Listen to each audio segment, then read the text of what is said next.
Mi nombre es Joel Gómez Treviño, soy abogado especialista en propiedad intelectual y derecho informático, y en esta sesión estaremos platicando sobre un tema muy interesante que tiene que ver con algo que usamos todos los internautas todos los días, que son los nombres de dominio.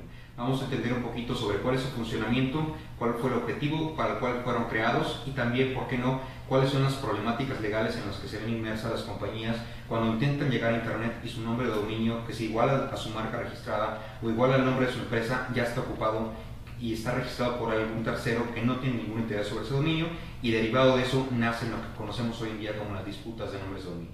Bien, vamos a empezar básicamente con una definición. Un nombre de dominio es técnicamente una secuencia de etiquetas separadas por puntos. Estas etiquetas tienen la intención de representar una correspondencia hacia niveles superiores, identificando un conjunto de equipos en la red. En pantalla estamos viendo dos ejemplos muy concretos de cómo funciona Internet. A fin de cuentas, Internet, cada vez que nos movemos de página web en página web, nos estamos moviendo a través de lo que se conoce como direcciones IP, que son direcciones de protocolo de Internet. Anteriormente estaba un protocolo que es el IPv4, que es un protocolo de cuatro secuencias de números separadas por puntos, y cuando los grandes maestros y gurús del Internet y los que controlan Internet a nivel global se dieron cuenta que se estaban agotando estas direcciones IP, empezaron a crear un nuevo formato, un nuevo protocolo que se llama IPv6, que también lo estamos viendo en la parte baja de la pantalla, por lo que ahora las direcciones IP son mucho más complejas y prácticamente no es imposible, pero es muy difícil que se agoten. Entonces, cada vez que nosotros navegamos en Internet de página en página, adquirimos unas direcciones de IP distintas. Cada vez que un equipo que tenga capacidad de conectarse a Internet lo hace, adquiere una dirección IP. Las direcciones IP son propias de los equipos de Internet. También pueden servir para alojar y hospedar páginas web. Ahorita vamos a ver un ejemplo en pantalla. ¿Cuál es la función de los nombres de dominio? Cuando se crea el sistema de Internet, se crea, como lo comento, a través de navegaciones por direcciones IP, y se dan cuenta que es muy difícil que la gente esté memorizando direcciones IP todo el tiempo. ¿Qué es lo que sucede? Dicen, vamos a crear un sistema de letras para que a la gente le sea fácil de recordar en los lugares donde va a navegar o que quiere visitar, y esas letras se van a convertir en números. Por eso se dice que es un sistema que traduce de letras a números. Obviamente, sin este sistema habría sido o sería muy complicado navegar en Internet, porque entonces tendríamos que sacar de nuestro directorio un listado de direcciones IP para buscar información. En cambio, si lo hacemos a través de nombres de dominio, podemos encontrar mucho más fácil información que buscamos. Estamos viendo en pantalla ahora una gráfica más o menos representativa de cómo funciona el sistema de nombres de dominio, o qué sucede cada vez que nosotros terminamos de teclear un www.dominio.com y le damos Enter a la tecla de la computadora. ¿Qué es lo que sucede? Lo primero que sucede es que Internet empieza a buscar ese nombre de dominio, a qué dirección IP corresponde. Y una vez que sucede eso, esa dirección IP se busca ese equipo en la red, se localiza ese servidor básicamente, y ese servidor puede estar respondiendo a diferentes páginas web. Entonces, ya que tenemos la dirección encontrada, tenemos un servidor, el servidor dice, a ver, esta petición viene de www.scjn.gov.mx, la página de la Suprema Corte. Entonces, yo tengo varias páginas almacenadas en mi servidor, pero la que vienen buscando es scjn.gov.mx, entonces esa es la que voy a desplegar en la pantalla del internauta o de la persona que está buscando información. Entonces, ahí vemos en pantalla con una pequeña secuencia de pasos qué es lo que sucede cada vez que tecleamos la tecla Enter después de poner o escribir un nombre de dominio. ¿Quiénes son las organizaciones involucradas a nivel mundial en el funcionamiento de los nombres de dominio? Son muchas. Está IANA, está ICANN, está Internic, está LACNIC, LACSLTD. Hay muchas organizaciones que están involucradas en el funcionamiento de los nombres de dominio. Sin embargo, podremos decir, sin temor a equivocarme, que el organismo principal es la Corporación de Internet para la Asignación de Nombres y Números, que se deletrea por sus siglas en inglés ICANN, y esta corporación tiene entre muchas de sus funciones el regular la manera en cómo funcionan los nombres de dominio de Internet, cómo se asignan, y asegurar una estabilidad del Internet en muchos sentidos. Este tema es tan vasto que podría dar pie a una charla completa que en otra oportunidad probablemente intentemos platicarles. Pero bueno, ¿para qué usamos un nombre de dominio? La gente suele pensar que el uso básico y el primordial, pues el nombre de dominio identifica algo en Internet. Identifica una página web, identifica un portal, un sitio en Internet, una marca, una empresa, puede identificar muchas cosas, pero a fin de cuentas está identificando una página web que le está dando un servicio a alguien, un servicio que puede ser para un producto, para un servicio o simplemente un servicio de publicación sin ningún tipo de fin de lucro. Entonces, el primer objetivo de un nombre de dominio es funcionar como un identificador en línea. ¿Qué otros objetivos puede tener? Bueno, podemos utilizarlo en nuestros correos electrónicos. Todos los correos electrónicos están pensados en realizar una función de comunicación entre dos o más partes, y los nombres de dominio están compuestos siempre por un @nombredominio.com.mx o .mx, según el nombre de dominio que se trate. Entonces, cuando nosotros pensamos en registrar un nombre de dominio, es muy importante pensar que no hay que buscar nombres de dominio muy largos, porque hay que agregarle nombre, apellido, nombre de dominio, algo. Entonces eso se nos puede convertir en un correo electrónico bastante largo y puede ser complejo para utilizarlo en otros medios. Por ejemplo, también podríamos agregar subdominios a nuestro portal. Las universidades, que suelen tener muchísimas facultades, muchísimos institutos, muchísimos centros de investigación, pueden y suelen crear subdominios dentro de su propio dominio para que sea más fácil que los visitantes o los estudiantes puedan llegar directamente a la información que están buscando. Entonces hay que recordar, es dominio.algo, y además del lado izquierdo puede ocurrir algo que se llama subdominio. Ahorita más adelante lo vamos a ver. Y desde luego el nombre de dominio puede servir pues para incluirlo en todo tipo de publicidad de nuestra empresa. Los vemos inclusive en los camiones, en los autobuses, los vemos en anuncios panorámicos, los vemos en televisión, en radio, en cine, en todas partes vemos los nombres de dominio, porque es una invitación para que la gente llegue a encontrar algo en la red que posiblemente esté buscando, ¿no? En pantalla estamos viendo una gráfica de la jerarquía de los nombres de dominio. Básicamente, a nivel superior se encuentra el punto, con lo que se conoce como root servers, y luego, inmediatamente después del punto, viene lo que se conoce como GTLDs y ccTLDs. En inglés sería Generic Top Level Domains, o el otro CCTLD, estaríamos hablando de Country Code Top Level Domain. ¿Qué significa esto? Básicamente estamos hablando de nombres de dominio genéricos de nivel superior, o nombres de dominio de país o con código de país de nivel superior. Yo trato y evito decir que son nombres de dominio de país, porque realmente los nombres de dominio CCTLDs pueden pertenecer a un territorio, no necesariamente a un país. Pero su traducción literal, Country Code Top Level Domain, significaría nombre de dominio de nivel superior con código de país, por llamarlo de alguna manera. Luego tenemos algunos ejemplos de lo que podría considerarse nombres de dominio de segundo nivel y nombre de dominio de tercer nivel, que también pueden ubicarse dentro de lo que se conoce la categoría de subdominios. A nivel internacional, los nombres de dominio, partimos del sistema TLD, que es Top Level Domain, nombre de dominio de nivel superior. De ahí se abre la rama y se crean dos, que son los genéricos y los territoriales, o los genéricos y los que tienen código de país.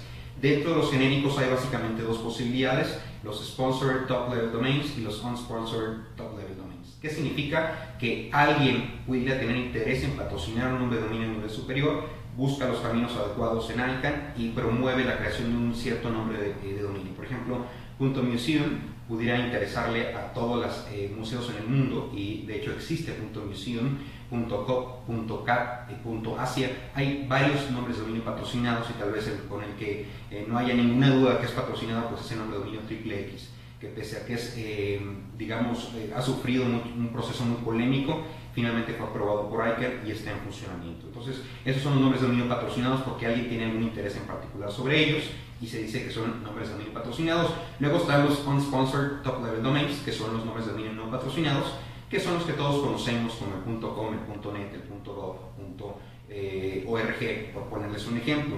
Obviamente los nombres de dominio tienen una intención muy particular. Por ejemplo, el .com está orientado al área comercial. Se supone que todo lo que hay en el .com tiene una perspectiva de negocio. El .net está orientado para todas las empresas de Internet que tengan algún negocio con tecnologías de información o con la red de redes, la supercarretera de información, tendrían que ponerse o ubicarse dentro del sector .net. .gov estaba en el sector de gobierno, se supone que solamente el sector gobierno es el que puede aspirar a tener un .gov. El .edu pues también es para el sector educativo, universidades son las que tienen derecho a tener el .edu muy particularmente. Y luego, entrando a la rama de los STLDs, tenemos que tienen una variación, que son los STLDs internacionalizados, o IDN STLDs, como lo vemos en pantalla. ¿Y qué significan nombres de dominio internacionalizados, o STLD internacionalizados? Tradicionalmente, hasta hace relativamente poco tiempo, todos los nombres de dominio a nivel mundial funcionaban solamente con el alfabeto sajón. ¿Qué significaba? Pues que solamente podemos utilizar las letras que están en el alfabeto sajón. yo me he pedido Treviño. Si yo quisiera tener mi nombre de dominio treviño.com, tendría que escoger treviño.com. No podría escoger Treviño porque la tilde o la ñ no existe en el alfabeto sajón. De igual manera los acentos, las diéresis y otros caracteres muy particulares. Entonces hubo mucha presión por la comunidad internacional que no tiene alfabeto sajón, por ejemplo, quienes tienen caracteres cirílicos o arábigos o chinos, pues empezaron a ejercer mucha presión a nivel internacional para que ellos también pudieran tener derecho a tener una computadora con caracteres cirílicos, arábigos, rusos o en otros idiomas, y tengan la capacidad de usar el sistema de nombres de dominio con su propio lenguaje. Entonces, por eso se crea el sistema internacionalizado de nombres de dominio, que le da la posibilidad a las personas de teclear en una computadora en su propio idioma un nombre de dominio y va a funcionar de manera correcta. En América Latina, si mal no recuerdo, el único país que cuenta con un sistema de dominio CCTLD internacionalizado es Perú. En Perú ya puedes registrar nombre de dominio con ñes, con acentos o con diéresis. Y bueno, esta es la gran característica que tiene a nivel internacional la jerarquía de nombres de dominio. Vamos a poner algunos ejemplos, como lo estamos viendo en pantalla, ya lo había mencionado. Dentro de la categoría de GTLDs tenemos dos posibilidades: los nombres de dominio abiertos y los restringidos. ¿Cuáles son los abiertos? Los abiertos son los que más usamos. Es el .com, regularmente el .net, el .org. ¿Qué significa que sean abiertos? Significa que con el solo hecho de tener en tu cartera 6, 7, 8 dólares o el costo que tengan, y tengas la posibilidad de ir a pagarlo, puedes registrarlos. No hay ningún requisito para registrar un .com más que esté disponible y tengas el dinero para pagarlo. Igualmente para el .net y para el .org. ¿Cuáles son los restringidos? Bueno, los restringidos pudieran ser el .edu o el .edu, que solamente las escuelas, inclusive las escuelas de nivel superior, son los que pueden tener un .edu. El .gov está destinado a organizaciones gubernamentales de Estados Unidos, el .mil para organizaciones militares, el .int para organismos internacionales y el .arpa, que es pues, de donde nace Internet. La agencia ARPA en Estados Unidos tiene su propio nombre de dominio. A nivel país, a nivel código territorial, tenemos los CCTLDs, en donde también podemos hablar de una doble bifurcación. Primero que nada tenemos los CCTLDs tradicionales, que son las extensiones de país que no tienen ninguna otra significación más que representar un país. Pero también tenemos los CCTLDs comerciales, que son aquellos que por su propia naturaleza pudieran tener una doble intención, un doble significado, particularmente de índole comercial. Dos casos muy puntuales que nos ayudan a entender la diferencia entre tradicionales y comerciales. Comerciales.co. El .co pertenece a Colombia y Colombia determinó que podía registrarse abiertamente dominios.co hace relativamente poco tiempo, y gracias a eso el .co perteneciente a Colombia ha adquirido una gran popularidad a nivel internacional. ¿Por qué? Porque CO en inglés significa company o puede representar la palabra corporation. Entonces el SEO puede ser muy atractivo para las empresas, sobre todo americanas, que tienen un interés en tener el nombre de la compañía .co o el nombre de la compañía y alguna marca representativa .co. Entonces, de ahí la naturaleza comercial del .co, que en teoría pertenece, bueno, no en teoría, en realidad pertenece a Colombia, pero puede tener un doble significado. Y el otro ejemplo muy interesante es el .tv. .tv sabemos que se usa para la industria de la música, de la televisión, de la farándula, de los negocios que tienen que ver con el audio, con la música, con el video, pero técnicamente el .tv pertenece a las Islas Tuvalu, y ahí es un doble ejemplo. ¿Por qué? Porque estamos hablando de que es un nombre de dominio que no pertenece a un país, pertenece a un territorio, y ese territorio se conoce como Islas Tuvalu. Entonces, por el nombre de la isla dijeron, lo más lógico es que nuestro nombre de dominio sea .tv, y cuando así lo deciden, llega una compañía gigantesca de origen americano y les dice: ¿sabes qué? Préstame tu nombre de dominio, te voy a pagar una regalía, yo lo voy a administrar y te voy a pagar anualmente una determinada regalía por el número de registros de nombres de dominio.tv. Esos son dos ejemplos importantes. También podríamos pensar el .in. .in es de India, pero pudiera representar la palabra Internet. Entonces aquellas empresas que estén en el ramo de Internet pudieran tener cierto interés en tener un .in. Y como ejemplos pudiéramos seguir hablando de muchos. Por ahí les pondremos a disposición algunas ligas o enlaces para que consulten la lista completa de todos los CCTLDs. Estamos viendo en pantalla ejemplos de lo que sí es y lo que no es un nombre de dominio. La gente suele confundir mucho el tema de nombres de dominio. En primer lugar, tenemos en color rojo una extensión que nosotros normalmente conocemos como URL o liga en internet, que es www.escuela.mx/profesores/derecho.htm. Eso en su conjunto, desde el HTTP hasta el hasta el HTML, corresponde a lo que se conoce como liga o enlace o hipervínculo. que es lo que nos sirve en Internet para navegar de página en página o de lugar en lugar. No es un nombre de dominio, insisto, es una liga, o como dirían en inglés, Uniform Resource Locator, un recurso de localización uniforme. En el segundo ejemplo tenemos subrayado en rojo, resaltado en rojo, www, y luego tenemos escuela.mx. El www, pese a que todo el mundo lo usamos, o muchos lo usamos, no forma parte del nombre de dominio. El www es un subdominio, créanlo o no. Y hagan la prueba, sobre todo con páginas de bancos. El otro día hice una pequeña prueba y empecé a poner todos los bancos sin el www y con www. Y en algunos bancos, si no le pones el www, no entras, te marcan una página de error. Eso es un problema de administración de la página web. El webmaster debería tener configuradas las páginas para que cuando venga la petición sin www funcione tanto o igual como funcionaría con el www. En el tercer ejemplo tenemos alumnos, subrayado en rojo, .escuela.mx. De igual manera, alumnos es igual a www, es decir, es un subdominio. Alumnos no forma parte del nombre de dominio. Luego tenemos como cuarto ejemplo, escuela.mx /biblioteca. Está subrayado o está resaltado la palabra biblioteca. Biblioteca tampoco forma parte del nombre de dominio. Ahí estamos en la presencia de un directorio o de un folder que el administrador del nombre de dominio escuela.mx decidió crearlo y poner ese directorio para poner archivos dentro de ese directorio muy probablemente. Así como navegamos en nuestras propias computadoras, abrimos un navegador dentro de Internet Explorer o del Windows Explorer, por ejemplo, abrimos un navegador y buscamos en nuestro USB o buscamos en nuestro disco duro entre carpetas, así funciona Internet. Estamos navegando realmente entre carpetas dentro de un servidor. Entonces ahí estamos hablando de un ejemplo de biblioteca, es una carpeta específicamente. Mucho ojo, la gente suele pensar, así como se registran nombres de dominio, ¿también se pueden registrar subdominios? No. ¿Qué es lo que sucede? El titular del nombre de dominio tiene la capacidad de crear cuantos subdominios quiera. Por ejemplo, pensemos en alguien que es muy abusado y dice, a mí me interesa, por ejemplo, el nombre de dominio escuela.mx y voy a vender los subdominios.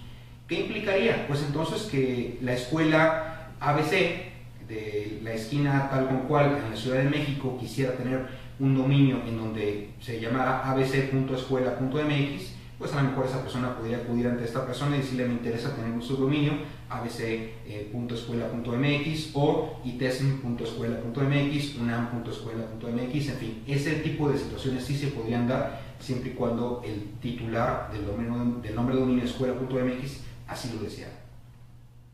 Más ejemplos. Es el mismo ejemplo, el primero del slide anterior, pero solamente estamos subrayando, resaltando la última parte, derecho.htm. ¿Qué representa derecho.htm? Representa un archivo dentro de la carpeta profesores, dentro del nombre de dominio escuela.mx. Es como debería de leerse. Entonces, ¿qué significa? Que entraste al nombre de dominio escuela.mx, que tiene un subdominio que se llama www.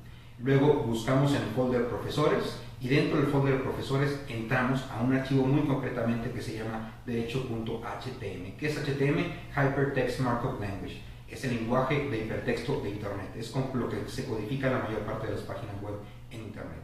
En el segundo ejemplo de este slide tenemos a www.alumnos.escuela.mx. Ahí tenemos una combinación de dos subdominios y un dominio. Lo que está en rojo es un subdominio, dos subdominios, y lo que está en negro es el dominio. Y abajo finalmente tenemos ejemplos directos de lo que puede considerarse un nombre de dominio. Tenemos escuela.com.mx, escuela.mx, escuela.com y escuela.tv. Este es un diagrama de cómo se han ido creando, cómo se han ido, digamos, avanzando el desarrollo de los nombres de dominio a nivel internacional.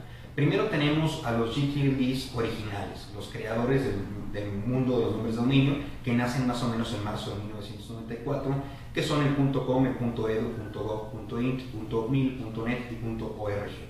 Luego hay una nueva ronda de apertura de nombres de dominio en noviembre del año 2000 y se crean nuevos nombres de dominio de los que denominamos en dos categorías.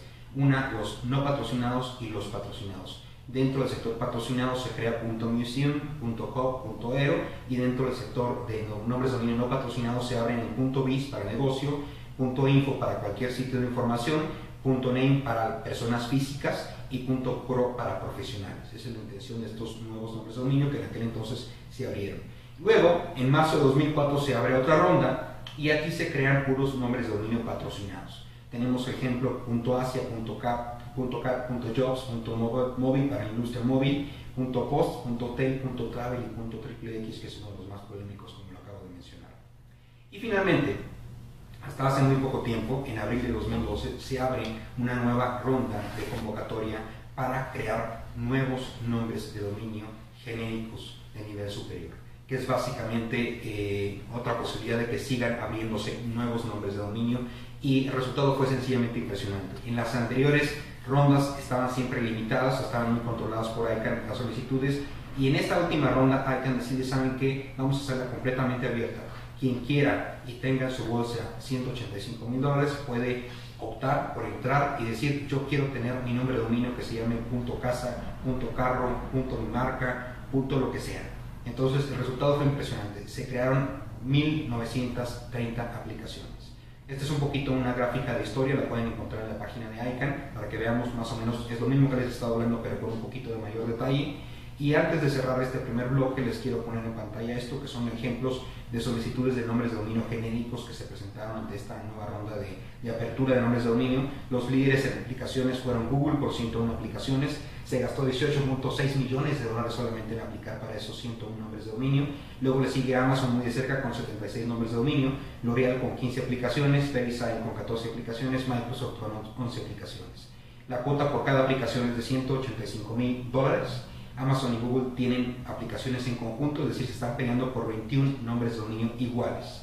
Y los que recibieron el mayor número de aplicaciones son .inc con 12 aplicaciones, .com con 11, .art con 10, .blog con 9, .book con 9 y así sucesivamente algunos otros interesantes nombres de dominio. Continuamos en un bloque próximamente para hablar de nombres de dominio y disputas. Dentro de esta nueva ronda de aplicaciones para nuevos nombres de dominio GTLDs, tenemos 4 grandes categorías: la categoría de marcas, la categoría de comunidad, la categoría de nombres de dominio geográficos y la categoría de nombres de dominio genéricos. Las que mayor impacto seguramente están teniendo son la primera y la última. Las marcas desde luego tienen mucha intención de proteger su propiedad intelectual en el ciberespacio, y muchas muy grandes marcas decidieron publicar o someterse a consideración de la creación de un nuevo nombre de dominio con su propia marca. También los nombres de dominio genéricos fueron muy útiles, fueron blanco de muchísimas peticiones. Vemos aquí una gráfica de algunos ejemplos de nombres de dominio genéricos y ya estamos viendo y anticipando que Google y Amazon se están peleando por 21, nada más y nada menos por 21 de ellos. ¿Cuáles son los beneficios potenciales de un nuevo GTLD? El impacto SEO. SEO significa Search Engine Optimization, que tiene que ver con cómo codificas tu página web para que sea más fácilmente ubicable en los motores de búsqueda. Va a ser mucho más fácil decir en un motor de búsqueda: ¿sabes qué? Quiero buscar hoteles y quiero asegurarme de que sean hoteles de buena calidad, y por tanto solamente búscame en nombres de dominio que termine en .hotels.com, .hotels o .hoteles. Entonces esa sería una manera interesante de encauzar a los usuarios o los visitantes a un solo tipo de nombres de dominio. Los dominios de segundo nivel y de navegación en internet pues serían mucho más fáciles de ubicar. Ya tendríamos nombres de dominio más cortos por obvias razones, ya no habría un .com que agregar, por ejemplo. Los correos electrónicos serían más cortitos, serían más fáciles de recordar, más fáciles de publicar en tarjetas de presentación. En términos de social media también tendríamos que sería mucho más fácil hacer social media con nombres de dominio focalizados a marcas o focalizados a palabras genéricas. Y el tema de antipiratería es uno de los más importantes e interesantes para abogados. ¿Por qué? Se podría atacar muy fácilmente el tema de piratería, por ejemplo, de marcas de lujo. Si las marcas de lujo le dijeran a sus usuarios: sabes que a nivel mundial yo soy, vamos a poner un ejemplo de una marca de lujo, Montblanc, y yo quiero que todos mis consumidores sepan que mis artículos Montblanc se van a vender solamente a través de tiendas autorizadas o de vendedores autorizados que van a tener su propio nombre de dominio que termina en .Montblanc. Lo mismo podría pasar con una agencia de autos. Imagínense General Motors, que pueda educar a sus clientes y decirle: agencias y distribuidores autorizados son solamente aquellos que terminan en .GM de General Motors. Y así sucesivamente. Podríamos pensar en muchos ejemplos en donde podríamos atacar fuertemente la piratería para evitar que la gente compre productos en páginas web que no tienen la certeza de que existe o no existe, o son oficiales o no son oficiales, son productos piratas o no. Entonces ahí se podría focalizar mucho las marcas y decir: solo compra en .mi marca, por ponerles un ejemplo. Y por último también el liderazgo de la industria. Aquellas empresas que se ven, que se atreven a iniciar una ronda o una aplicación o inclusive se ven con el beneficio de tener su propio nombre de dominio, pueden ser percibidos como líderes de la industria. Puedes tener un riesgo potencial, sí, el costo de inversión perdidos. Las aplicaciones no eran baratas, son Cada una representa una inversión de $185,000 sin otros costos asociados. Puede ser que el público no tenga una opinión favorable sobre los nuevos nombres de dominio, pudieran responder muy favorablemente. Puede haber confusión entre los consumidores, se puede dar muy fácilmente el tema del cybersquatting, que más tarde vamos a ver qué es, que es el pirateo de nombres de dominio. Y la burbuja.com, es decir, tener un buen nombre de dominio no significa que vas a hacer dinero. Si le atinas, pues qué bueno, pero no necesariamente tener un buen nombre de dominio o una buena palabra genérica significa que puedes hacer dinero en Internet. Vamos a ver unos comparativos breves sobre nombres de dominio con marcas. Los nombres de dominio pueden estar formados por letras de la A a la Z, que son un total de 26, y los números del 0 al 9 y el guión medio.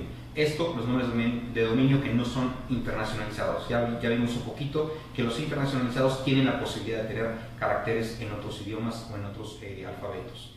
Las marcas pueden ser cualquier combinación de caracteres en los lenguajes oficiales de cada país o territorio en donde se registran. Recordemos que las marcas también pueden darse nominativas, mixtas, tridimensionales o de diseño. Todos los nombres de dominio dan una protección global. ¿Por qué decimos que protección global? Porque el nombre de dominio funciona a nivel internacional. Si yo tengo mi empresa.mx, una persona en China, o en Vietnam, o en Arabia, o en Londres va a poder ver mi página y mi información, porque el Internet es mundial y en cualquier parte del mundo me van a ver bajo mi dominio nacional, que pudiera ser el .mx, por poner un ejemplo. En cambio, las marcas tienen una protección meramente territorial. Si tú vas al INPI y registras una marca, la protección se queda en México. Ahora las cosas están cambiando un poco porque ya existe el Protocolo de Madrid, y el Protocolo de Madrid va a poder ayudar a muchos titulares de marca a hacer registros múltiples en diversas jurisdicciones o diversos países, lo cual implica que va a ser más sencillo para los titulares de las marcas hacer el filing simultáneo en varios países al mismo tiempo. Esto es equivalente más o menos, debido a la proporción guardada, al PCT o al Patent Corporation Treaty, que aplica para el tema de patentes y sirve más o menos para los mismos fines. La administración de los nombres de dominio a nivel internacional se realiza en gran medida de manera privada, es decir, las entidades que otorgan y registran nombres de dominio son de naturaleza privada, en muy pocos casos son de naturaleza pública. ¿Qué es lo que sucede? Cuando se crea el sistema de nombres de dominio, los creadores de este sistema dieron una regla muy sencilla, que básicamente eran dos pasos. ¿Quién va a ser el primero que pueda registrar o otorgar el registro de nombres de dominios en un país? Pues va a ser la primera institución de ese país que se conecte a Internet y que tenga la capacidad para administrar un registry de nombre de dominio. Entonces, en México, la primera institución que se conecta a Internet fue el Tecnológico de Monterrey en el año 1989, y entonces el Tecnológico de Monterrey se convierte en el registrador de nombres de dominio para MX. Como el TEC de Monterrey, en muchos países las instituciones académicas regularmente eran las primeras que se conectaban a Internet, y de ahí que en la mayor parte del mundo las instituciones de naturaleza privada sean las que manejen o administren los nombres de dominio. En algunos casos, insisto, con gobiernos un poco totalitarios o un poco con tendencias de izquierda y demás, o socialistas, han asumido el control de esos nombres de dominio, y pues no necesariamente para bien. En ocasiones tienen una política muy sesgada, lo consideran o lo equiparan con marcas, y más tarde vamos a ver cuáles son los problemas que hay entre nombres de dominio y marcas. La administración de marcas, en contrario, es 100% pública, siempre está en manos del Estado el registro de las marcas. El registro de un nombre de dominio puede costar, en el caso mexicano, desde $11 a $40 anuales, dependiendo si estamos hablando de un COM-MX o de un MX. En el caso de una marca cuesta $2,300 pesos, pero por 10 años. Entonces, si multiplicáramos, a lo mejor, sin duda alguna, los nombres de dominio son un poco más caros que las marcas, dependiendo de qué tipo de nombre de dominio estemos hablando. Vemos ahora en pantalla una gráfica con la totalidad de nombres de dominio en el mundo hasta el 21 de septiembre del 2013. Si nos fijamos, el número es bastante alto, estamos hablando de 147.027 millones de nombres de dominio a nivel mundial, donde la gran parte del pastel se la lleva el .com, seguido por el .net, .org y .info. Vamos a ver ahora cómo se lo podríamos representar en una gráfica de pantalla o en una gráfica de pie, como le llamamos. Aquí vemos que el 76% está dominado por el .com, luego le sigue el .net muy lejanamente con un 10%, el .org con un 7%, y los demás se van segmentando poco a poco. ¿Qué pasa en México? En México tenemos también estadísticas interesantes. En México existen a nivel .mx 675.005 nombres de dominio registrados, esto insisto al 21 de septiembre, y comparado con el número de marcas es muy similar. En México tenemos 735.757 marcas. La diferencia es muy poca, están a muy poco tiempo de alcanzar los nombres de dominio de las marcas. Sin embargo, debemos de considerar que el régimen marcario dista con anterioridad a el sistema de nombres de dominio. Es decir, las marcas tienen mucho más tiempo de vida que lo que son propiamente los nombres de dominio. Aquí vemos nuevamente una gráfica de PAI, en donde vemos que .com.mx es el dominio sobresaliente, que ocupa un 65% del mercado. Le sigue de cerca el .mx, que tiene un 30%. El MX fue abierto o reabierto hasta hace algunos pocos años, lo cual significa que el ritmo de crecimiento ha sido muy acelerado, porque en muy poco tiempo ha logrado comerse y adelantarse a otros nombres de dominio como el .net, .mx, .org.mx, que tenían ya más tiempo de vida que el propio MX. ¿Cuáles son los problemas legales que empezaron a surgir de la administración y el registro de nombres de dominio? Primero, pues las relaciones cliente-proveedor siempre pueden ser confusas o pueden ser peligrosas en determinados momentos. ¿Qué es lo que sucede? Cuando queremos tener presencia en Internet, queremos tener una página web. Y nosotros no sabemos usualmente cómo hacer una página web. Buscamos al primo de un amigo, o buscamos a la empresa de un amigo que sepa, que conozca cómo diseñar páginas web. Llegamos y le decimos, ¿sabes qué? Quiero una página en Internet. ¿Qué necesito? Ah, pues tú págame esta cantidad de dinero y yo te hago la página web y además te registro tu nombre de dominio. Ahí viene el primer problema, te registro tu nombre de dominio. Lo que hacen estas empresas y estos cuates, pues lo más fácil es registrar un dominio a nombre propio, no a nombre del cliente. Entonces todo está muy bien mientras estén funcionando bien en su relación cliente-proveedor. El día de mañana que tengan un problema económico de trabajo, que ya no se arreglen bien y que la empresa diga, ya no me estás dando servicio, ya no quiero saber nada de ti, me voy a llevar mis chivas a otro lado, van a haber dos problemas. Primero, es muy probable que quien tenga control del servidor sea tu proveedor de diseño de Internet y no tengas manera de extraer los archivos porque están bajo control de tu proveedor. Y el más grave de los problemas es que te puede secuestrar tu nombre de dominio, porque es muy probablemente, aunque no lo sepas, ese nombre de dominio puede estar a nombre de tu proveedor y no a tu nombre, como debería de ser. Entonces ahí nace un primer problema, cómo recuperar los nombres de dominio de un proveedor con el cual te peleaste y te secuestró tu nombre de dominio. Luego también tenemos los problemas de propiedad intelectual, que es cuando las marcas registradas se enfrentan ante la posibilidad de que sus marcas ya están registradas como nombre de dominio en Internet, y habría que ver si también existieran inclusive colisiones de marcas idénticas en clases distintas que buscan un solo nombre de dominio. Sabemos que el régimen de marca nos permite registrar en 45 clases diferentes a nivel internacional, por lo que hay 45 posibilidades de que marcas idénticas coexistan legalmente. Y no pasa lo mismo en Internet, porque en Internet no hay marcas, no hay clasificaciones, hay nombres de dominio. Ya vimos que se dividen en GTLDs y CTLDs, y dentro de los GTLDs pues tenemos algunas subcategorías, y dentro de los CTLDs también tenemos subcategorías. En México pues podríamos aspirar a tener o el .mx, el .com.mx, el .net.mx y el .org.mx. Básicamente son los que están disponibles para el público en general. Ya el problema principal de las disputas de nombres de dominio se da bajo el fenómeno que se conoce como cybersquatting. Cybersquatting significa el registro abusivo de marcas en Internet a través de un nombre de dominio para después solicitar un rescate. ¿Qué significa? Registrar un nombre de dominio de una marca para después esperar a que la marca te contacte y te diga, dame el nombre de dominio, y tú le contestes, sí te lo doy, pero si me das 2, 3, 4, 5, 10 mil dólares. O directamente decir, ¿sabes qué marca? Levanta la mano, yo tengo tu nombre de dominio, si lo quieres, paga. Eso es lo que puede considerarse como cybersquatting. Es una práctica altamente considerada como abusiva a nivel internacional, y más tarde vamos a ver cómo se resuelven estas disputas. Dentro de estas prácticas existe una práctica inversa que se llama pirateo inverso a nombres de dominio, o en inglés reverse domain hijacking. ¿Qué es el reverse domain hijacking? Es hacer exactamente lo opuesto. Tú ves que un nombre de dominio es muy exitoso en Internet, está teniendo muchos hits, muchas visitas, y dices, voy a buscar en el INPI a ver si tienen la marca registrada. Te metes a marcanet.inpi.gov.mx, la base de datos es de libre acceso al público, buscas ese signo distintivo en la base de datos del INPI y haces todas las búsquedas por haber, y te das cuenta de que no hay ninguna marca con ese nombre de dominio. Vas, te presentas al INPI, llenas la solicitud y dices, ¿sabes qué? Quiero esta marca. Pasan los 4 o 5 meses de rigor en que el INPI hace todo su trabajo, te otorgan el título, tienes el título en la mano y te presentas con el titular del nombre de dominio. Mira, aquí está mi marca, es igual a tu nombre de dominio. O me das tu nombre de dominio o me compras mi certificado, mi título de marca. Hacemos una sesión de marca.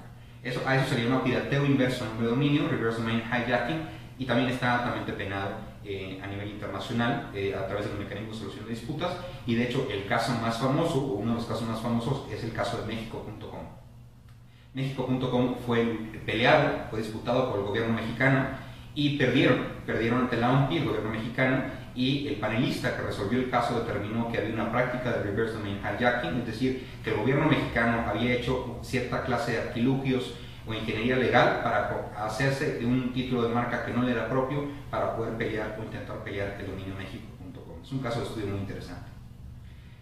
Cuando nacen los nombres de dominio y las marcas empiezan a dar cuenta de que hay tantos problemas, empiezan a quejarse y a levantar la voz. ¿Con quién levanta la voz? Con el Departamento de Comercio de los Estados Unidos. Y le dicen, ¿sabes qué? Tenemos muchos problemas en Internet. Estoy intentando registrar el nombre de mi empresa, estoy intentando registrar las marcas de mis productos, las marcas de mis servicios, y no puedo porque alguien más ya lo hizo y es alguien más que no tiene ningún interés legítimo en esos nombres de dominio. ¿Qué sucede? Pues el Departamento de Comercio levanta la voz, se va con ICANN y le dice, ICANN, ¿sabes qué? Ayúdame a resolver este problema. Te conmino a que me ayudes a resolver este problema que se está suscitando en Internet y vamos a ver cómo lo hacemos. ICANN se va con WIPO, la Organización Mundial de la Propiedad Intelectual, y le dice a WIPO, ¿sabes qué? Ayúdame a hacer un reporte, hacer un estudio, una investigación que culmine en una propuesta para generar algún tipo de mecanismo para resolver ese tipo de controversias. Y fue así que nace un mecanismo conocido como UDRP por sus siglas en inglés. Básicamente lo que le pidió la ICANN a la OMPI es desarrollar recomendaciones o informes para resolver controversias entre nombres de dominio y marcas registradas, recomendar algún tipo de procedimiento para proteger marcas famosas y evaluar los efectos para incluir nuevos nombres de dominio. Nace el 1 de diciembre de 1999 la política conocida como Política Uniforme para la Resolución de Controversias o de Disputas en Materia de Nombres de Dominio, por sus siglas en inglés UDRP, que significa Uniform Dispute Resolution Policy, Política Uniforme de Solución de Controversias. Bueno, esto nace por allá del 1 de diciembre de 1999. El primer caso resuelto ante la OMPI fue el de World Wrestling Federation Entertainment Inc. versus Michael Bosman. Se peleaba el nombre de dominio de la Federación de Lucha y bueno, obviamente lo ganaron. ¿Qué significa o qué implica la política UDRP? Pues básicamente la política de solución de controversias se compone de un conjunto de reglas claras que ayudan a decidir quién debe tener un mejor derecho sobre un nombre de dominio en el caso de que se presente una disputa sobre el mismo. ICANN decidió que no era necesario para una política que las empresas estuvieran en desventaja o fueran rehenes de algunos individuos que lograran tener un nombre de dominio y luego quisieran sacar algún tipo de provecho. Entonces la política se elaboró para que los titulares de las marcas pudieran recuperar nombres de dominio de una manera ágil, un procedimiento relativamente sencillo, sin tener que pasar por un largo y costoso proceso judicial.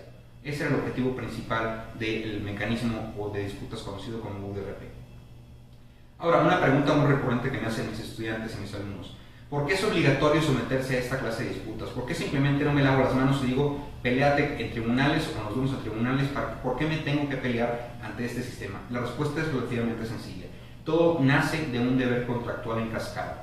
¿Y a qué le llamo yo un deber contractual en cascada? Primero, recordemos que a nivel internacional ICANN es el organismo que registra y regula el funcionamiento de Internet, particularmente los nombres de dominio.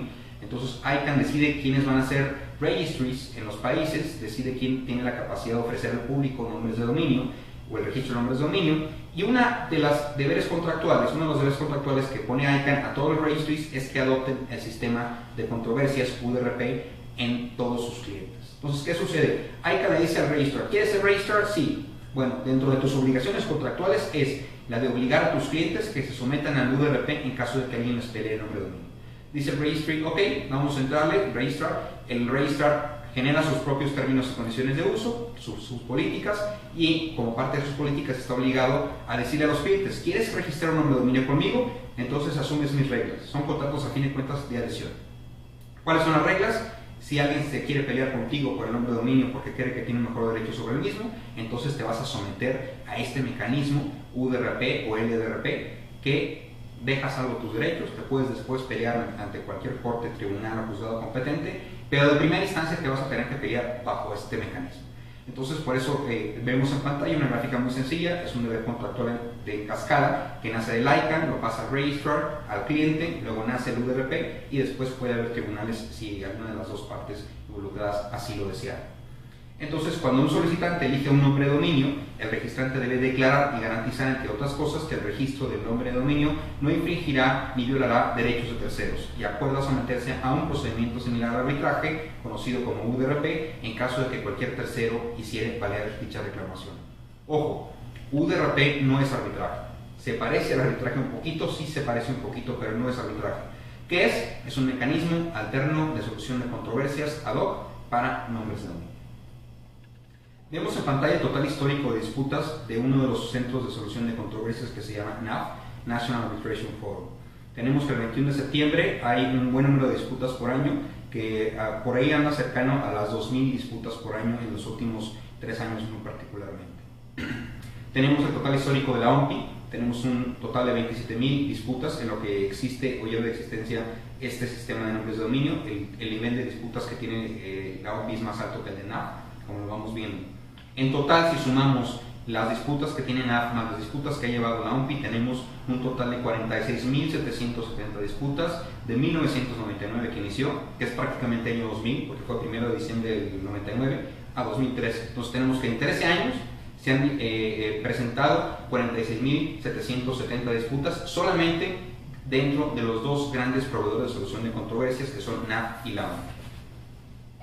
Tenemos el total histórico de la OMPI. La OMPI tiene un total histórico de 49.913 nombres de dominio disputados. ¿Por qué hay diferencias entre los totales históricos que les platiqué hace unos minutos y este? Porque los anteriores eran total de disputas. Este es un total de nombres de dominio disputados. Es decir, en una sola disputa puede involucrarse más de un nombre de dominio. Más adelante vamos a ver un poquito sobre esas reglas. A nivel internacional existen varios proveedores de solución de controversias en materia de nombres de dominio. La OMPI es el más grande, es el que representa aproximadamente el 53-55% del total de casos presentados para resolver controversias sobre nombres de dominio, y NAF recibe aproximadamente un 44%. Este tipo de procedimientos es resuelto por un panel de 1 o 3 expertos. Hay 4 instituciones aprobadas para resolver controversias de nombres de dominio. Está el Asian Domain Name Dispute Resolution Center, está el Arbitration Center for Internet Disputes, que es la Corte Checa de Arbitraje, el National Arbitration Forum y el WIPO Arbitration and Mediation Center. Estos son los 4 organismos que no han existido desde siempre, ha habido otros que han salido, pero estos son los que al momento son los que están vigentes para resolver controversias sobre nombres de dominio. Diferencias breves, pues los costos por un panelista en WIPO es de $1.500 de 1 a 5 nombres de dominio, o de 6 a 10 nombres de dominio $2.000. En el caso de 3 panelistas hablamos de $4.000 de 1 a 5 nombres de dominio, o $5.000 de 6 a 10 nombres de dominio disputados. Me preguntarán qué pasa si quiero disputar más de 10. Sí se puede, pero tienes que contactar a la OMPI para negociar el precio que te costará, porque a fin de cuentas es más trabajo para los panelistas resolver sobre muchos nombres de dominio. Entonces, ¿qué es lo que sucede? Las partes se ponen de acuerdo cuando hay más de 10 nombres de dominio involucrados en una disputa. ¿Cómo puedes involucrar a más de un nombre de dominio en una misma disputa? La regla es simple, tienen que pertenecer al mismo titular. Si quieres pelearte por 5 nombres de dominio y los 5 tienen a Joel Gómez como titular, entonces los puedes subir a una sola controversia. Esa es la regla principal. Antes de iniciar el análisis de las 2 disputas más populares que hay, vamos a hacer una pequeña pausa y regresamos con otro bloque. ¿Qué es la política global para la solución de controversias de nombres de dominio? Insisto, estamos hablando de GTLDs, pero los STLDs tienen varias opciones para disputar o no disputar los nombres de dominio cuando sí se suscite en sus países o en sus propios STLDs. ¿Qué es lo que sucede? Pueden tener las siguientes opciones: pueden adoptar el sistema UDRP tal cual, y sería un UDRP simple. Pueden adoptar el UDRP con cambios, que tendríamos entonces un LDRP, Local Dispute Resolution Policy, como es el caso del dominio mexicano.mx. Pueden también crear su propio mecanismo de solución de controversias, o pueden inclusive decir, ¿sabes qué? Yo no quiero mecanismo de solución de controversias. Si alguien se quiere pelear por un nombre de dominio, que se vaya a tribunales, como es el caso de Argentina. En Argentina, si tú te quieres pelear por un punto AR, tienes que irte a un tribunal y que el tribunal resuelva quién tiene un mejor derecho. ¿Qué es lo que pasa? Entonces ya tenemos varias opciones para los países. Pueden adoptar su propia política, pueden tropicalizar la política UDRP convirtiéndola en LDRP, o pueden simplemente determinar adoptar el UDRP tal cual. ¿Qué pasa con la UDRP? Bueno, la UDRP aplica para todos los nombres de dominio genéricos, como los .aero, .asia, .com, .net, .org.cro.tel y todos los temas que hemos estado hablando. Todos ellos se pueden resolver las disputas a través del mecanismo UDRP, obligatoriamente a través de los contratos que tienen celebrados con AICA. ¿Cuáles son algunas diferencias entre los tres mecanismos que existen en México para resolver controversias? Y digo en México porque el mexicano podría involucrarse en cualquiera de estas tres situaciones. Obviamente los MX es el segundo y tercer caso. El primero estamos hablando solamente del caso de política global. Vamos a ver, en la primera columna izquierda tenemos la disputa por titularidad en los dominios MX. Es un mecanismo en el cual es resuelto por el área legal de NIC México, que ahora también se llama AKI. Es en español, es gratuito, es bastante rápido el procedimiento, puede durar 15-20 días y a diferencia de los otros mecanismos no requiere formato de demanda o de contestación, todo lo puedes hacer por un escrito libre. Luego vemos el LDRP, que ya les había anticipado un poquito. México, cuando ve que existe el mecanismo UDRP, dice sí lo acepto, pero le voy a hacer unos pequeños cambios que ahorita vamos a ver más tarde en qué consiste. México adopta el sistema UDRP con unos pequeños cambios y por eso decimos que en México tenemos un LDRP. Características: resuelve un panel de 1 o 3 expertos de la OMPI, es en español, el costo es de $1,500 a $4,000 según el nombre de dominios y el número de panelistas involucrados, y en teoría en la duración de estos procedimientos desde 55 a 66 días. En mi experiencia profesional puedo decirles que puedes llegar a tener nombres de dominio, una disputa de nombre de dominio en un tiempo aproximado de 100 o 110 días. En el peor de los casos son 110 días lo que me ha tocado ver. El cambio en el sistema UDRP aplicable para GTLDs y algunos STLDs, también podríamos decir que se resuelve con paneles de 1 o 3 personas. Ahí pueden resolver expertos tanto de la OMPI como de NAF, como del Centro Checo de Arbitraje y el Centro Asiático de Resolución de Disputas de Nombres de Dominio. Obviamente el idioma es el del registrador. Aquí podemos incurrir en un costo importante porque si nos involucramos en un asunto de estos tenemos que litigarlo la mayor parte del tiempo en inglés, pero eventualmente podríamos tener que litigarlo en coreano, en chino o en otro idioma si el registrador tuviera ese idioma en su acuerdo de registro. Muchas veces los piratas, a sabiendas de que existe esta regla, buscan a registrar el nombre de dominio idéntico a una marca, pero con un registrador chino, coreano o en algún idioma difícil, para que cuando llegaran a disputarle ese nombre de dominio al titular de la marca, se las vea complejas el litigar o disputar un nombre de dominio en un idioma tan extranjero, o tan extraño más bien, como algunos de los que acabo de mencionar. El costo depende mucho del proveedor de servicios, aunque anda más o menos en los mismos costos que les acabo de mencionar, y el tiempo también es de 55 a 66 días según la OMPI, y en mi experiencia personal podríamos tener hasta 100 días en procedimiento. Vamos a ver algunas pequeñas diferencias entre el sistema mexicano o el sistema del RPMX y el sistema global, que es el sistema UDRP. En primero, el sistema UDRP te posibilita iniciar este tipo de procedimientos solamente si tienes una marca de productos o servicios. El sistema mexicano, el EDRP, es un poco más flexible. ¿Por qué? Porque ahí nos dice que podemos iniciar un procedimiento si tienes una marca registrada de productos o servicios, o un aviso comercial registrado, o una denominación de origen, o inclusive una reserva de derechos. La gama es mucho más amplia, hay muchas más figuras de propiedad intelectual o títulos de propiedad intelectual que podemos usar para iniciar una disputa de dominio sobre un MX comparado con una posible disputa por un .com o algún otro de los GTLDs.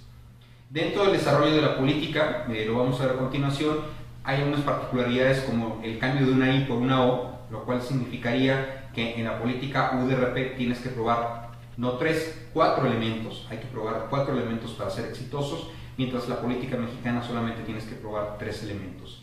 Ahí ya tenemos una segunda ventaja. Bueno, realmente estamos hablando de la primera ventaja del LDRP, es que es en español. La segunda es que puedes iniciarlo con una variedad de documentos legales o títulos legales de propiedad intelectual, que ya lo mencionamos.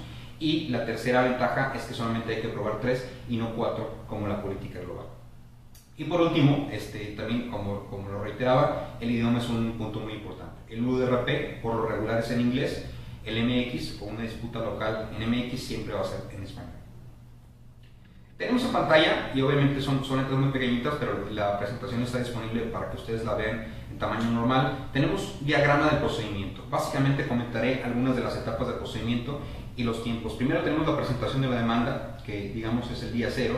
Luego hay un examen de la demanda. La OMPI dice, sabes que voy a analizar la forma, nada más la forma. Por ejemplo, no hay que rebasar los 5.000 caracteres en la sección de fundamentos de hecho y de derecho. Ese es uno de los puntos que cumple. Algunas otras cosas que revisa son, por ejemplo, la dirección, los domicilios que estén correctos, los datos de la parte demandada, por ejemplo. Luego se procede al inicio formal del procedimiento, ya estamos hablando de un día más, y luego la presentación escrita de la contestación. Hay un tiempo de 20 días para contestar desde que la OMPI notifica formalmente el inicio del procedimiento. La parte demandada tiene 20 días para contestarte esa demanda. Luego se da ese día 20, contestando o no contestando, ¿qué es lo que sucede? Se da un nombramiento del grupo administrativo de expertos. En ese momento la OMPI decide, ¿sabes qué? Voy a ver de mi lista de expertos a ver quién voy a designar como panelista para que resuelva esta controversia. Después tenemos que los panelistas o el panelista seleccionado para resolver esa controversia tiene un total de 14 días para resolver este tipo de controversias.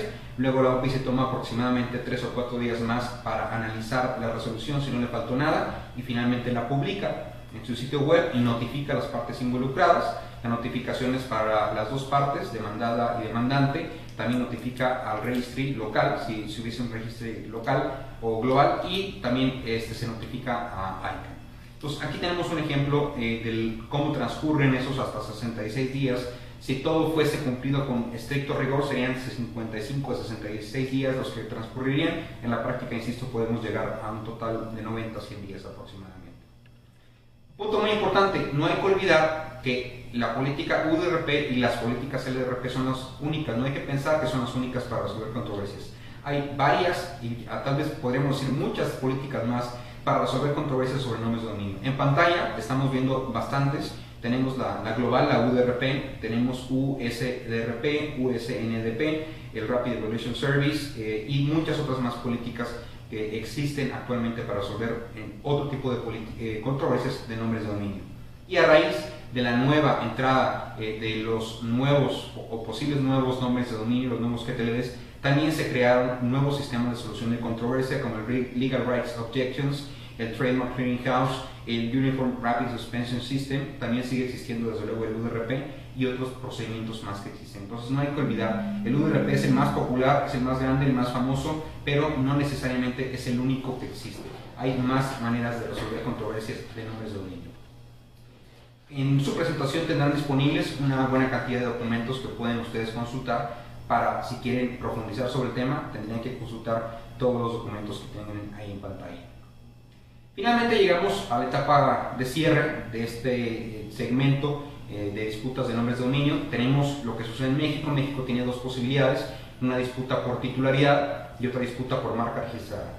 ¿Cuándo se da una disputa por titularidad? Tradicionalmente, cuando te peleas con tu proveedor de nombres de dominio, con tu proveedor de administración de páginas web, hay algún conflicto, como ya lo comentábamos al inicio de esta charla. Entonces se da un pleito, se separan las partes, una de ellas regularmente tiene la capacidad de quedarse con el nombre de dominio porque lo registró a su nombre malamente, insisto, no debería ser así, y entonces ya las partes quedan con un problema legal importante, sobre todo el cliente, porque se queda sin nombre de dominio. Entonces de ahí nace la posibilidad de tener una disputa por titularidad, porque es un procedimiento ágil, mucho más sencillo que el UDRP y el LDRP, y básicamente es muy flexible y laxo en sus términos. Luego tenemos la disputa por marca registrada, que es el clásico LDRP del que hemos venido hablando. ¿Cómo se puede dar inicio a una disputa por titularidad? Se presenta un escrito libre ante NIC México cuando se solicite por correo electrónico algunos documentos que pueden servir como prueba de quién tiene un mejor derecho sobre ese nombre de dominio. A saber, algunos de estos documentos pueden ser copia certificada de facturas del proveedor en donde se especifique el nombre de dominio en disputa, una copia simple de la factura de NIC México, copia certificada de contratos o acuerdos en donde las dos partes se pongan de acuerdo sobre la obligación de registrar y la otra de pagar un nombre de dominio. Esta parte es bien importante. Y en caso de no haber solicitado una factura, pues algún comprobante de depósito bancario con el número de referencia del nombre de dominio. Tradicionalmente las partes, los clientes no tienen la capacidad de proveer esta información. Cuando se acercan conmigo me dicen, Joel, ¿sabes qué? Pues qué bueno que existe la posibilidad de disputa por titularidad, pero la verdad es que no tengo nada de lo que me pides, ¿qué hacemos? Y ahí ya tenemos que analizar qué otras opciones legales hay. Regularmente la única es la LDRP, pero es importante, tengamos la paciencia de educar a los clientes para que generen documentos, cartas, acuerdos, convenios o contratos en donde se especifique claramente que se está pagando a alguien para registrar un nombre de dominio y se ponga con todas sus letras: te estoy pagando para que registres este nombre de dominio, y que te dé una factura donde diga factura correspondiente al registro de nombre de dominio tal, para que en un futuro si llegamos a tener problemas, tengamos algún tipo de evidencia o prueba que demostrar y salir exitosos en el procedimiento de esta naturaleza. NIC México resolverá esta clase de disputas a favor de que tenga un mejor derecho sobre el nombre de dominio en base a los documentos presentados, y también NIC México se resuelva el derecho de no resolver cuando considere que el caso rebasa sus facultades o cuando no se compruebe un mejor derecho sobre el nombre de dominio por parte solicitante. Finalmente llegamos a lo que es la política mexicana LDRP.mx, como le llamo yo. La política mexicana, o la política de NIC México, dice más o menos a la letra lo siguiente: toda persona que estime afectados sus derechos promovente y que desee solicitar la cancelación o la transferencia de un nombre de dominio MX acepta someterse a un panel de solución de controversias en los casos siguientes. Número 1. El nombre de dominio es idéntico o similar en grado de confusión con respecto de una marca de productos o servicios registrada, aviso comercial registrado, denominación de origen o reserva de derechos sobre la que el promovente tiene un derecho. 2. El titular no tiene derechos o intereses legítimos respecto del nombre de dominio. Y 3. El nombre de dominio ha sido registrado de mala fe o se usa de mala fe. Aquí viene la gran diferencia entre la política global y la local. La política global, en lugar de decir el nombre de dominio ha sido registrado o, dice el nombre de dominio ha sido registrado y se usa de mala fe. ¿Qué significa? Que en la UDRP hay que probar dos tipos de mala fe: mala fe en el registro y mala fe en el uso. En la política mexicana no, puedes probar cualquiera de los dos y es suficiente. O pruebas mala fe en el uso o pruebas mala fe en el registro. ¿Qué es lo importante de estos pasos que vemos en pantalla? Que estrictamente son tres pasos o tres elementos de la política. Lo importante que hay que saber como abogado del promovente, como abogado de quien busca recuperar el nombre de dominio, es: hay que probar los tres elementos para resultar exitosos en una controversia de nombres de dominio. No basta comprobar uno ni comprobar dos, hay que comprobar satisfactoriamente los tres elementos para salir victoriosos en una disputa de nombre de dominio. La política nos da elementos para considerar qué puede ser mala fe y qué puede ser ausencia de intereses legítimos, y a continuación vamos a ver algunos de ellos para que conozcamos de qué se trata. Dice: las circunstancias siguientes constituirán, entre otras, prueba de registro o utilización de mala fe de un nombre de dominio. Primera, circunstancias que indiquen que el nombre de dominio ha sido registrado primordialmente con el fin de vender, alquilar o ceder el nombre de dominio al promovente, quien sea titular del aviso comercial, marca registrada, denominación de origen o reserva de derechos, a un competidor del promovente o directamente al titular por un costo, un valor cierto que supera los costos diversos relacionados con el registro de un nombre de dominio. ¿Qué significa todo este lenguaje en palabras lisas y llanas? Que registres el nombre de dominio con el fin de venderlo, cederlo o alquilarlo al titular de la marca o a un competidor por un valor cierto que supera los costos registrados del nombre de dominio. ¿Qué significa? El nombre de dominio, imagínate, te cuesta $11 el .com.mx o $40 MX, y tú le dices al titular de la marca: te lo vendo en $3,000, o te lo vendo en $4,000, o en $5,000, o en $10,000. Estás pidiendo mucho más dinero de lo que te costó el nombre de dominio. Entonces eso significa venderlo por un valor cierto que supere por mucho el valor de un nombre de dominio. Eso significaría en la vida práctica este ejemplo muy particular de mala fe. Otros ejemplos de mala fe: se ha registrado el nombre de dominio con el fin de impedir que el titular de la marca de productos o servicios refleje su denominación en un nombre de dominio correspondiente, siempre y cuando el titular haya desarrollado una conducta de esta índole. ¿Qué significa? Vamos a suponer que tienes algún tipo de rencor o de alguna mala vibra hacia una marca en particular o a una empresa en particular, y vas a internet y registras no uno sino varios nombres de dominio para impedir que el titular de la marca refleje su marca en dicho nombre de dominio. Imaginémonos que el nombre de dominio se llama laptop, porque así se llamase la marca de la empresa, y te vas y registras laptop.mx, laptop.com.mx, laptop.net.mx, laptop.org.mx o laptop.com. Eso es una conducta de mala fe, es decir, estás buscando que el titular de la marca no pueda tener presencia porque te fuiste y registraste todo un bloque, un paquete, por así decirlo, de nombres de dominio que son iguales a la marca. Otro ejemplo: se ha registrado el nombre de dominio fundamentalmente con el fin de perturbar la actividad comercial del competidor.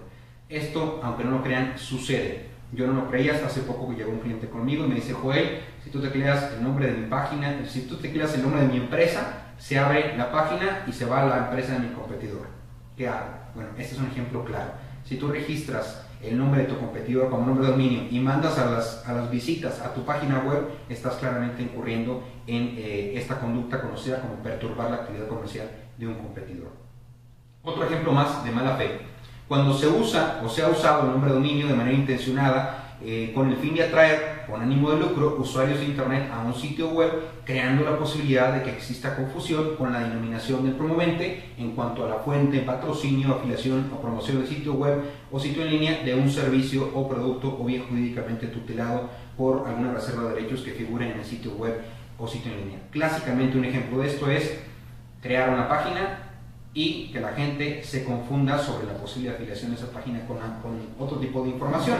Creas una página pornográfica, hay un claro fin de lucro y esperas que la gente que ande buscando tal marca llegue a tu página web, haga clic en algunos lugares y puedes hacer un poco de dinero a través de ello. O en lugar de página pornográfica simplemente pones un directorio de ligas que se llaman pay-per-clicks, o directorio de pay-per-click, que significa pago por clic.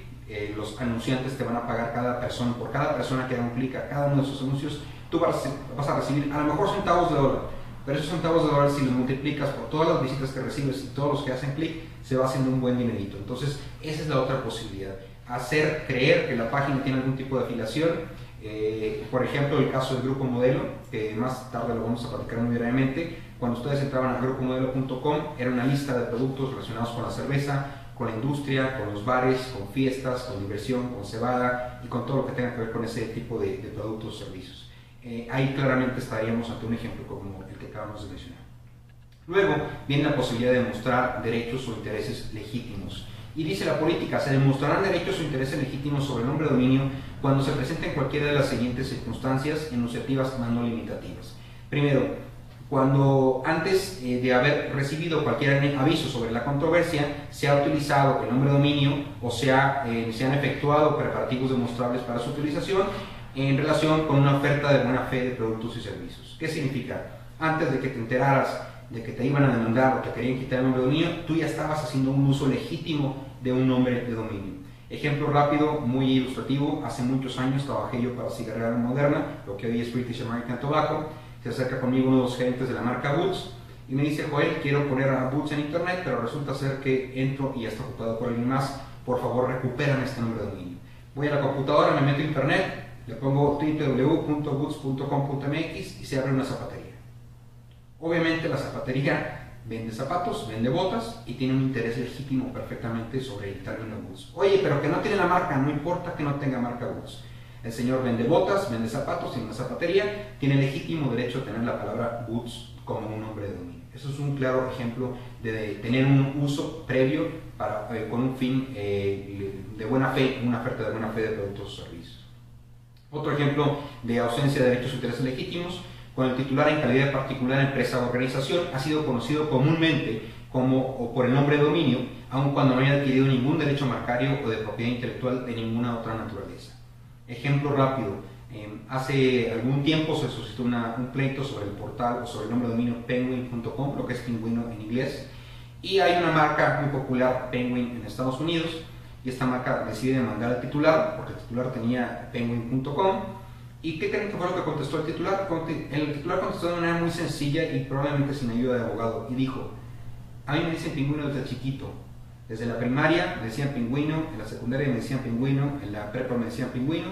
¿Y qué fue las pruebas que mostró? Los anuarios escolares, los Facebook, como dicen en Estados Unidos. Presentó los anuarios con su foto, con su nombre y el apodo abajo. Presentó su página de Facebook donde estaba apodado el pingüino, su cuenta de Twitter donde estaba apodado el pingüino, y en fin, ese es un claro ejemplo de cómo podemos tratar de desvirtuar este punto.